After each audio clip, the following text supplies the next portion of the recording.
Disclaimer. This video is for entertainment purposes only. Do not attempt this at home.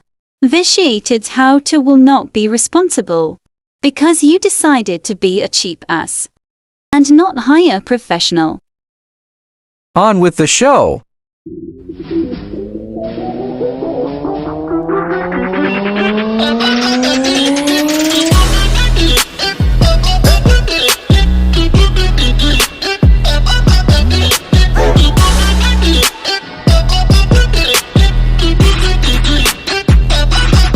Welcome back. If you check some of my other videos, you'll see that I've posted the links where to find all this information about what this video is going to be about.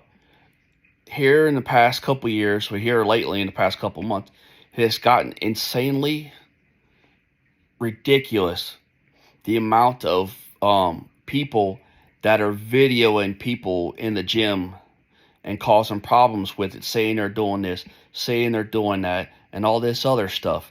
So this video is going to be how to combat it. And the reason why I know, because I set up some digital media accounts for some people, and I did the research, and there's other things I wanted to do later on with my videos and different other things on different platforms.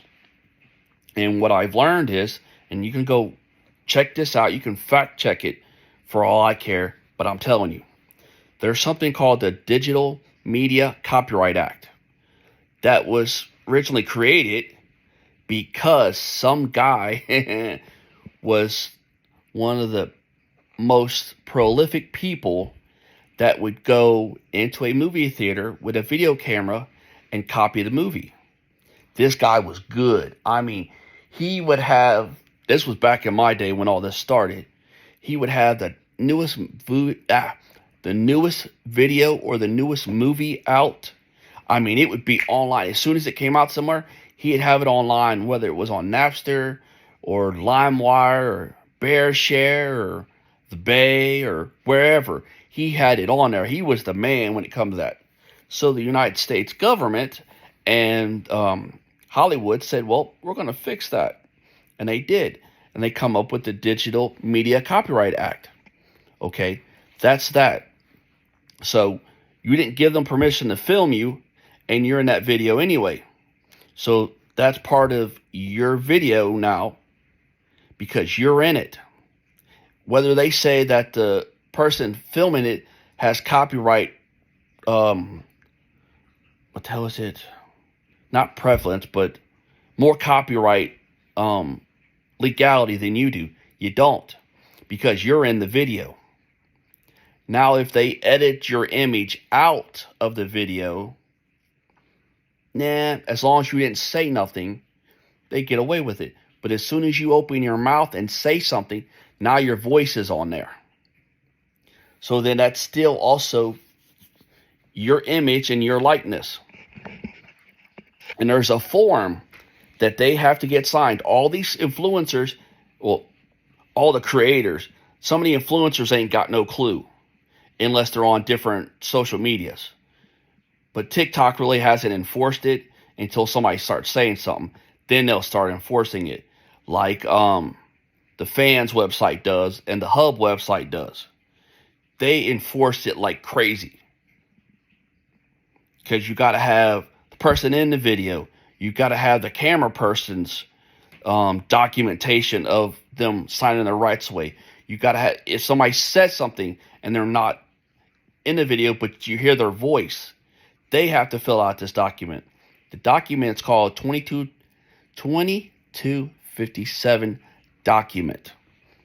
It is giving the creator permission to use your likeness and your image in their video. You are pretty much signing your rights away in a sense, because this document shows that they paid you or you did it for this or whatever the reason you signed the document. You're giving them the right to use your image, your likeness, and your voice in their content. So how to stop these people, these influencers and everything, because I've seen a few of them that have caused problems, and there's a few gyms out now that when you sign up for the gyms, They say, as part of their thing, you may be filmed. That is a violation of privacy. That is a private property place, and it is their job and that establishment to protect your privacy.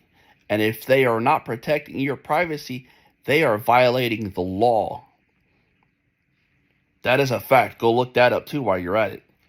So if they let this go on and this person, whoever's videoing it, has all these people in there, he or she has to get permission from everybody.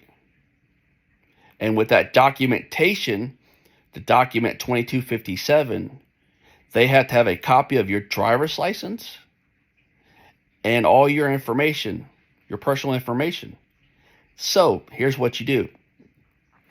If you're at a gym, say you're working out benching, and this person gets in front of you, sets the camera up, and starts videoing them, and you're right directly behind them, you kindly walk up to them and say, "Excuse me, I don't want to be filmed. I do not give you permission to film me. I did not fill out a documentation of 2257, which you're required to do in order to be able to video me per the Digital Millennium Copyright Act." But make sure you know they're filming when you say this, because now it's on video that you said it. Whether they edit it out or not, that's their problem.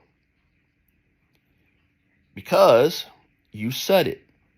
Now, if there's any problems later on, or like this one lady was talking about this guy.